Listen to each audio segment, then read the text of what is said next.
Always a fascinating topic, a fascinating discussion point, hotel F&B. Very general topic as well, but we're going to try and jump into some specifics today. I'll get the esteemed gentleman to my right to introduce themselves. First, Mr. Stefan Breg. There we go. You're right. Sorry, when you say right, That's fine. You're right. That's fine. You can So go first. keen. And what do you do? Guys. What do you do, Stefan? What do? Starwood Hotels, which was recently acquired by Marriott. And now Marriott, of course, F&B director. So what we do is, you'll know the brands, 30-odd brands. I manage the pipeline. So we have as a live pipeline about 150 live F&B projects across the Middle East and Africa. And I heard a stat yesterday, forgive me, we will open a hotel every 14 hours. Not quick enough, right? Globally? Globally. Wow. I see, he's sharp. Yeah, I just globally every 14 hours. Very good. That's good stats. And, sir? I'm Ramzi Abdul-Majeed, co-founder of the Whistle Group. We've been around in Dubai, created here as a group with my business partner Marcus about 11 years ago. All homegrown brands, starting with Oku, a Japanese that some people know, and then a whole bunch of mid-range brands in different market segments and colories. And hopefully we'll open a brand once every 14 months as opposed to days. 4 hours, but... Catch up. Yeah. Love it. Good to see. Okay, so I'm just going to lob this one straight out there. First one in gets to go. Is leasing becoming more popular in hotels, yes or no? Ramsey's itching to answer that. Look at him. Is it becoming more popular? More popular. Well, one, no one's measuring it. I've heard all sorts of people say, oh, how do you feel that so much is being leased these days? Within our portfolio, not seeing it. We're seeing maybe a handful out of the 150 that are leased. Okay. And they're good leases, right? But there isn't a massive drive to go and lease space because of some shortcoming on the hotel operator's side. No, I don't see it. Is that an owner issue here in this part of the world? I'm not sure what you mean by issue, but historically owners have driven that, generally have driven that. They, with some hotel brands, lacked maybe confidence in the hotel to deliver the same kind of returns that an independent restaurateur would get. So they would go and lease, or frankly it gets ugly and commercial and they know they can get more per square meter from that site and they'd get net income from the hotel operating it. It's one of many tactics that we'll talk about in this. As we're going through. Ramsey, I mean, are you seeing in the market more opportunities to lease spaces in existing hotels, or future footprint hotels as well? I mean, it's definitely coming up more and more here. Mm-hmm. And what we're seeing is the challenge has always been hotel owners, especially in this part of the world, following sort of the trend from the US where the hotels there are seeing hoteliers that do an amazing job at running rooms. But when it comes to F&B, it's a much shorter window that you have to attract and keep the customer engaged. Mm. And with social media, someone gets upset and they have 7 followers, they're an international blogger. So you have to be super careful in how you treat that customer. And we have 2 hours, 2.5 hours to make sure they have an amazing experience. Hotel has a bit longer to do that. So the challenge we're seeing and that hotel owners are starting to accept here is that if I'm paying a Starwood, a Marriott, a Hilton, a fee to run the building, they should be doing the F&B. Mm-hmm. Now, as we go through the panel, there are the pros and cons of why you should lease, why you should franchise, how good a job do you do, but it is that mix that you need to have. It's not any one of any of the 3 exclusively. Yep. And I think, obviously, there's such a massive group. There's a desire for groups like us to come in and to franchise, okay. and to lease space within the buildings.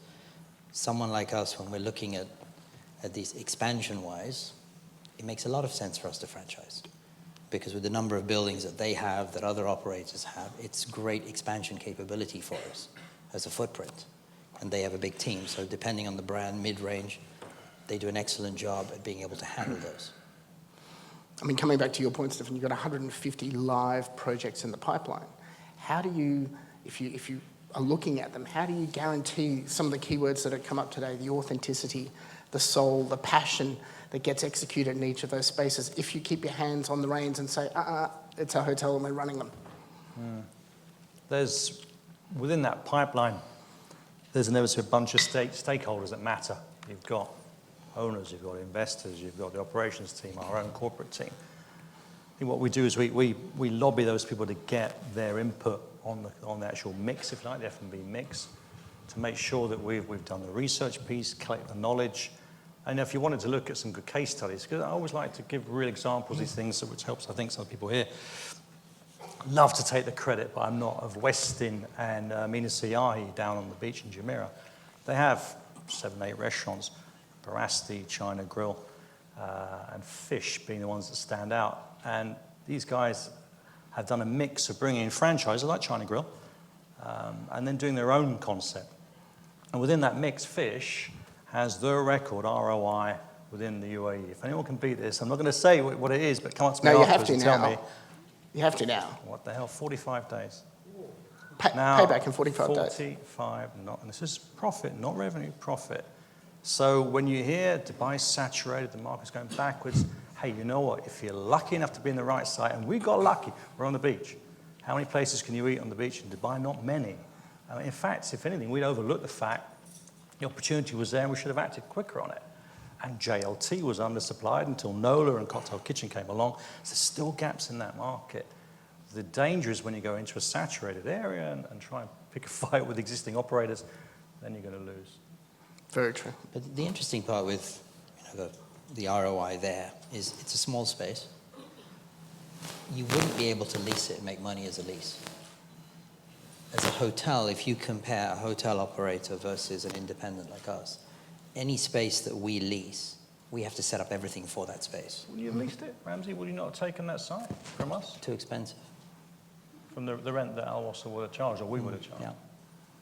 And the problem is, so let's say, even if I had paid you 2 million dirham rent for that space, which is too much, I actually... It's fair, right? It's fair. All right. I actually know your number there, but I won't disclose it here. Your number is a lot more than that.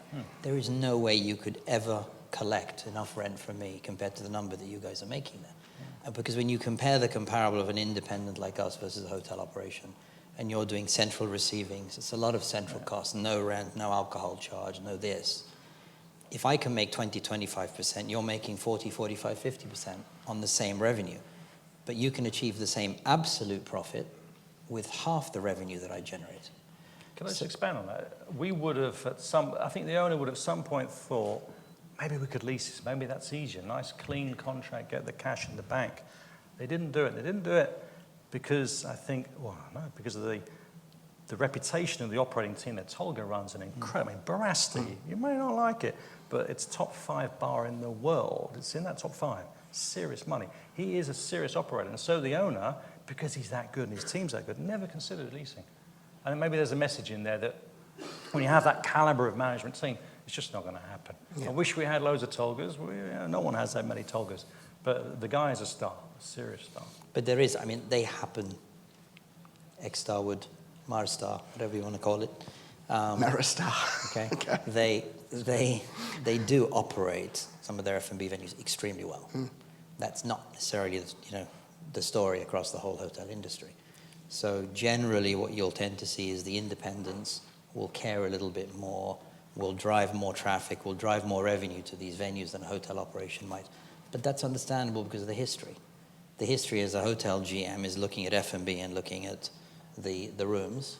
And when they look at it, normally, historically, he's generating 80, 90% of his revenue from the rooms. The RevPAR is huge, and the F&B is the F&B. But if they look at some of the cases, and obviously W in Doha is an excellent case regionally, and the Vegas hotels are great, 50-50 F&B and rooms between the F&B catering, etc. If it's done right and it's the right mix, significantly increases the revenue stream. The owner's happier, the operator's happier, with the top and bottom line, everyone's happier.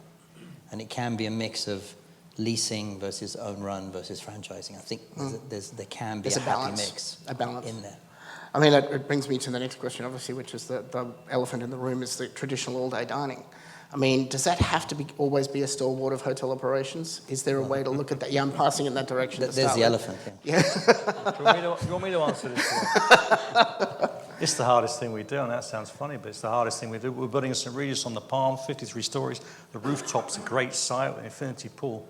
I think we're going to find a cool concept for that. But the all-day dining, believe it, that's the one that actually stretches us, you're right, Duncan, stretches us the most intellectually because it has to provide 3 meals, has to trade for most of the day, and probably be buffet in orientation so you can get the range of cuisine and serve that many people. Sheraton Mall, the Emirates, does 400 for breakfast every day in a really small space.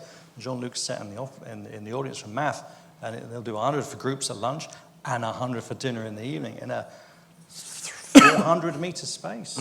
So actually per square meter, that's motoring. But when we're doing new concepts, it keeps us awake at night, coming up with something fresh and new for 3 meals. So there's an interesting element to that. We've franchised Claw, which is one of our concepts, an American barbecue crab shack, into Doha. And it's actually in the Doubletree Hilton. It's undergoing construction right now. And the discussion there was take out the all-day dining, put Claw in, do breakfast there. Now that still looks like it will actually continue to happen, even though they're doing breakfast in some of the conference rooms right now. But there is a move towards that. How do you deal with the all-day dining? You have to provide breakfast because it's within the room rate for 90% of your guests and they expect it. But you need that to be an interesting space the rest of the day that's not just sitting empty. But you'd be happy to franchise that space, you wouldn't want to lease it? Depends on the market. It It totally depends the market and the location because, again, there are spaces, and there are some people in the audience here who have offered us space in areas of Dubai that I think would do great as a franchise, but as an independent, you just can't make the money. And that purely comes down to when it's run as a hotel operation, even if it doesn't have huge revenue, they're going to make money, even paying a franchise fee. Whereas when we lease it, it's super difficult when you put everything together, especially in the models that you're seeing some of the owners that want. You just simply cannot with the hire of fixed fee or percentage of revenue, and then if you're then franchising a concept in, it just becomes too difficult. Yeah. We obviously create our concepts so that we take some of that pressure off because we're not paying anybody else a franchise fee. They're ours. But, it's very, very location specific. But we are leasing. So the irony is this very hotel in 6 months' time will be opening, Oku. So Oku on the Palm will open here. It's just just past the conference rooms. There's your free plug. We're here. You asked me if I'm leasing. We're leasing. Free plug for the plug. Fairmont and Accor. There's your free plug. So, that is here. It's a lease. It's an interesting lease. It's a win-win for us and for them. But there are hotel owners willing to lease. The most difficult discussion here wasn't actually the leasing element of whether they wanted to lease an outlet. The most difficult piece was the pool. So I remember when this discussion was happening back when Fairmont was Fairmont before that takeover, I think they spent 5 times the amount of time on this discussion, whether we get the pool, than they did on 5 other hotel deals they were signing anywhere else in the world. Because again, it went outside the box. So anytime you deal with the hotel operators going outside the box and the owners, it throws a whole new can of worms and discussion, and people are uncomfortable to do something new. Very rarely do you see in any business someone getting fired for saying no. But someone going out on the limb and doing something new is always far more risky. True. So, I want to challenge Stefan a little bit on the current setup of hotel operations, because you look at, I guess, food and beverage, and I always think that food and beverage should be something that is treated as a separate entity within a hotel. The purchasing decision in F&B takes place as a result sometimes of the direct interaction between the staff member and the guest. People coming into a hotel have generally already reserved their room, they've already made their purchasing decision, and it's more of a functional exchange. And yet, front office staff in F&B are treated almost a similar way. Do you believe, and is there a way to look at structuring F&B going forward, and do we need to educate operators or owners on this, where F&B can, we always talk about the difference between standalone and hotel. Is there a model where hotel and standalone is the same? We're not the first people to look at this. Hilton Restaurant Group, 40 years have been doing what they do. So they were creating concepts from the center and then putting them worldwide. You heard from Accor today, who are probably doing much the same. It's about people, isn't it? You can always buy great ideas. There'll always be a consulting firm or some source of cool ideas that you can then develop up into a concept. The issue then is how you run these things, because you're going to create a great concept, but you already operate Oku really well. So we just know he's going to do a great job here. How do we as hoteliers deliver the people side of it is the greatest challenge. And a few of my hotel colleagues complained to me that, we can't compete with freestanding restaurants can't pay the same, we can't offer the same terms. I say, oh, wait a second, let's get ugly here. Marriott will be around for a very, very long time. That isn't always the case for independent restaurants. One, security. Two, you're going to get a locker, you're going to get a clean environment, you're going to get a safe environment. You're probably housed by us. You get into rooms that are available in Marriotts around the world, which is a pretty good deal. So actually, hotels as employers are pretty good employers. And so I'm trying to play that piece up. Actually, we make good restaurant employers. Mm-hmm. That said, we need to, and we are, thinking about how we structure F&B in a very different way so that we're not using the old corporate model. So F&B won't just come from corporate F&B. There'll be people inputting it from agencies, from a panel, from different sources. We had an interesting vehicle with Jean-Georges in the past in Starwood, where we created Jean-Georges Fongerichten concepts and then almost franchised them to ourselves. Didn't get it quite right, so we've got to work on it considerably. But that model where you have an incubator in the business, that's going to work. Mm. And we can get to work with this guy, not just in franchising, not just in licensing or leasing, but find another way of doing it. JV? I think what you're saying is exactly that, which is consultants, great company called The Cutting Edge. I don't know if you know them. Inside joke, if no one knows, he's The Cutting Edge. No one knows. No one laughs. Sorry, Dan. It's okay. He needs business. Anybody stick your hands up? Oh, dear. He had his been a long jeans. day. He got off a plane this morning and he had his jeans all the way up here. We gave him so much headache all day. He's put them down. If Stefan, put them down. Yeah. No. So on a serious note, there's a lot of consulting that's happening as guys like you that are great at what you do, independent groups like us that are saying, can you come and create something? And it's not a big consulting world, come and dump it and leave. It's a, can you do it? And there is the leave part, and then, oh my God, what the hell happened? What do we do? How do we fix it? There's then the element of what we describe as the JV, or if it's a franchise, where we describe it as a franchise plus or a manchise. So it becomes a franchise, and we're also retained to manage it. We're finding some traction in that in this market. Mm-hmm. And when I say this market, I mean the Middle East, where we're coming in and saying, okay, here's a brand, either that we create or that's one of ours. And we're running the numbers, and the numbers are actually very interesting because ultimately it is a return for the owner, and for the operator, they want a higher top line, a better bottom line, so they do better. So when I say the numbers, when you look at it, with us, even if you pay a franchise fee, even if you then pay a management fee, combining the higher revenue generated by an independent, along with the cost base, lower infrastructure cost and running cost of a hotel group and operation, generates the best of all worlds. Now, that means the teams have to work very closely together, but higher revenue, lower cost, higher profit, and everybody's getting paid, everyone's happy, and the owner makes more money. It sounds like a dream scenario. It's quite difficult to make it work, but we're starting to see some traction in that. And, you know, if he ever meets me outside the conference, we might actually get some work done. I want to ask him his thoughts. I've got another model. You've got another model? If I may. You may. Getting to know Marriott a little bit better now, they have a model called Canvas, which is 3-4 years old in the US, and it builds on the fact that everyone in this room will probably come up with a pretty cool restaurant idea. And you think, oh, one day I might do it, might raise the money, might get lucky and raise it and do it themselves.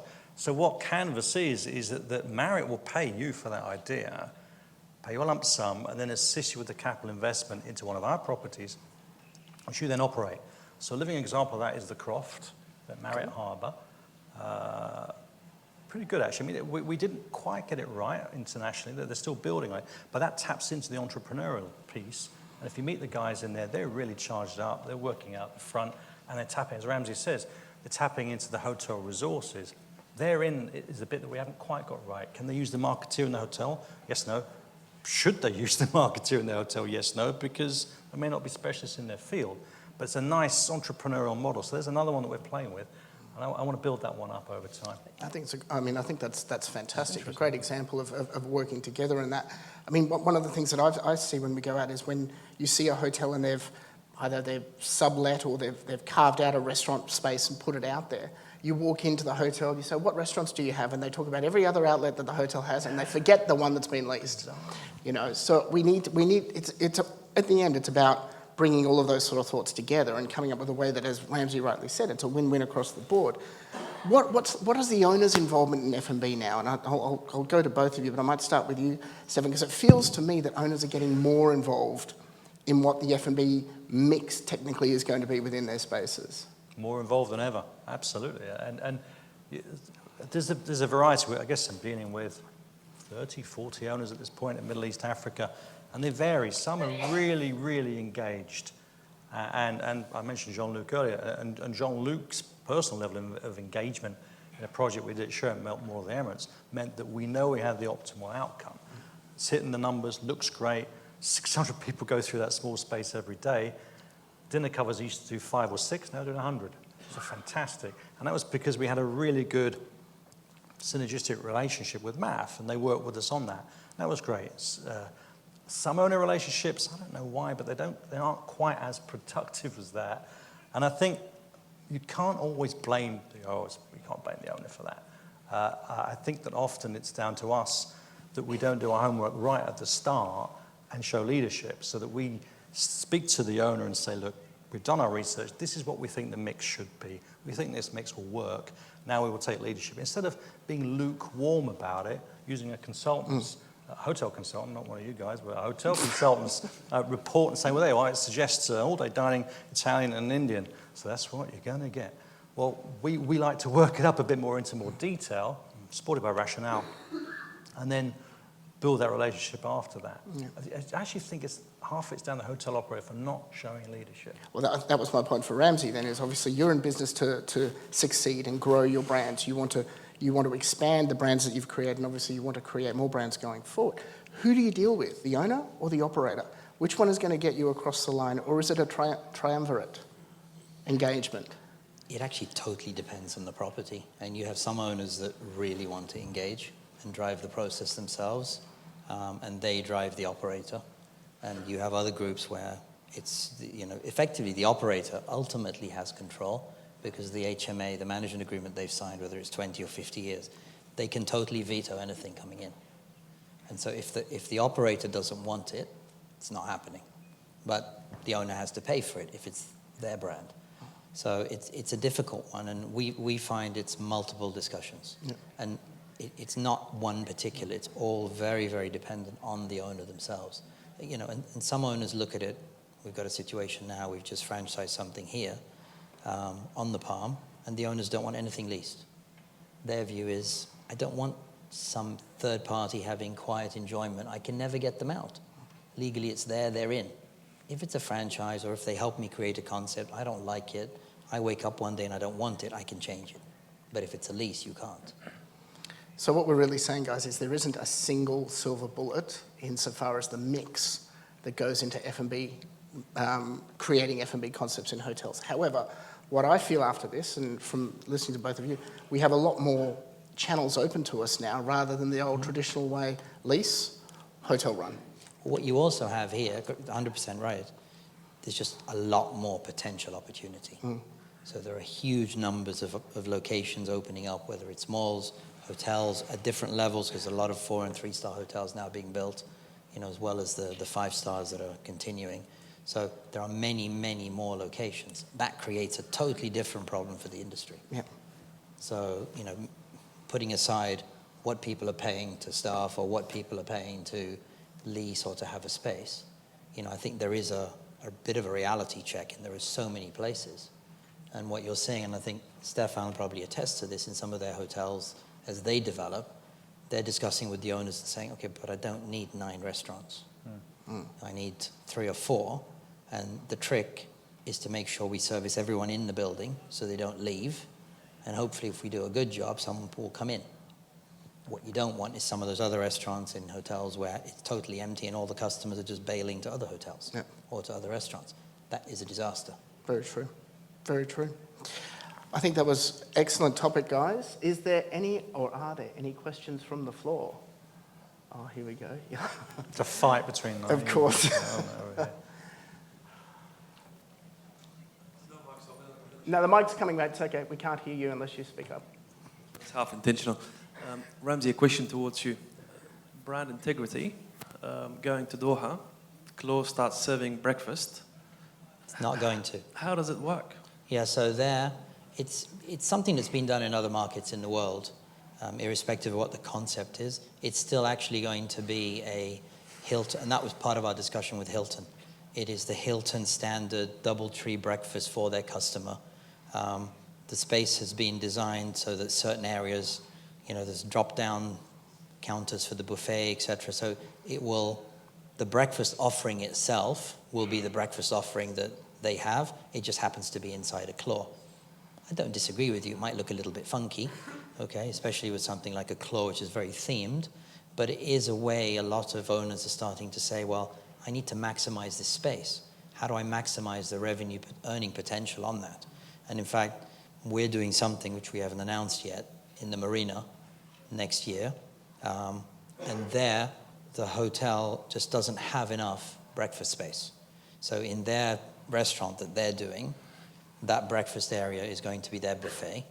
Ours is a separately themed Asian restaurant. We're going to be doing the a la carte breakfast because they just simply don't have the capacity. When you've got 600 keys and the restaurant only has 100 seats, you can't. You're just going to upset all the guests. So the only way is to use all available space. Fold two on the question is, do you not believe that it'll actually dilute your revenues? Because if I'm having breakfast in that space, I don't want to go back there for dinner. We don't believe so because that customer's probably not going to be there at lunchtime anyway. It will feel different at night than it will in the morning. It will, the areas that you're having breakfast, you won't even see them anymore as such, the way the design's been done. Some of the guests will probably be uncomfortable, to be frank. It's a trial that we're doing with them. This has been done in London and a couple of other cities in the world, but we don't think it'll have any impact on the nighttime We put a burger, lobster, doing breakfast into a W hotel in London, Leicester Square. Doing fine. Market maturity, forgive me. But different market, yeah. Absolutely. But hey, it works. Yeah. If you look, Doha, what's interesting, that particular hotel, it's in the old part of Doha. They've got a sky lounge there called Pure. It's slammed full. They can't get enough. They literally, having so many people trying to get in, they don't know where to put them. And they're holding them downstairs instead of letting them go upstairs. It's a location that's attracting people. Interestingly, the lack of maturity of the Doha market, which is following, is probably a plus because the likes of a Claw will attract a lot of people to come anyway from outside the hotel. You're not relying on the hotel guests to actually come at night. So it actually plays as an advantage in that particular example. Yes, one more. Hi. My question is more to Stefan. Until today, in the Middle East, we see a lot of hotels that don't give their concepts, their unique concepts. Like you mentioned, the Westin has Barasti, it has the Fish, it has the El Sur, very different concepts, very different DNA of these F&B concepts. Until today, I see that hotels don't really give the unique voice on social media channels, for example, to these venues. It's like probably whistle running, just having a whistle group and promoting their different restaurants through one single channel. Hotels do that a lot. I know Fish has its own channels. But basically my question to you, what kind of conversations are happening, whether they are happening in the hotels, in regards to that? Are you willing to, in general, across all of your brands, are you willing to give this unique voice to your F&B brands? Because they're very different and you can't really talk about all of them from one channel. They need a unique voice. They generally need a unique voice. The trouble is, have you got a budget to deliver it? Do you have the specialist person to the marketeer who's digitally, adept at doing it? Sometimes we don't have the budget, and so you have to go under the umbrella of the hotel and use that resource when the budget merits it in a larger unit. Absolutely, it gets us the full social media strategy. We are nowhere near getting that right. We've got a lot to learn from the freestanding restaurants, I think, in doing that. I think one of the challenges you have in independent restaurants that do well or successful restaurants in hotels that do well, the challenge for them is when a hotel, when it's super busy and it is the high-end A-list crowd as opposed to, the mass market, is that the challenge of hotel guests wanting to come in, which they have to cater for, versus the crowd that you're trying to get in. That becomes a challenge for the hoteliers. It's a big headache because they can't really say no to their guests. And you do need the independent voice. As independents, we do go out there. Social, the world has changed significantly in terms of how the market here. Everybody is an expert blogger. In the olden days, you tell 2 people, 3 people, 10 people. By the time it's the 10th people, you put, the 10th Okay, mate, I've person, got to wind you up poison now, them. 'cause you- Now in 5 minutes, like this. you just won't keep get going. any work if you cut people off. No more work for you. So, not from me anyway. So these days, the problem is social media. You are right out there instantly, and everybody has an opinion instantly. So it's very tricky. Excellent. Everyone, I'd really like to thank... Oh, we've got one more. I don't think I've got time for a question. No, I'm literally having my head chopped off right now. So I'd like to thank our panellists, Stefan, Breg and Ramsey Abdul-Majeed. Hope that was informative to you and enjoy the rest of the conference. Thank you very much.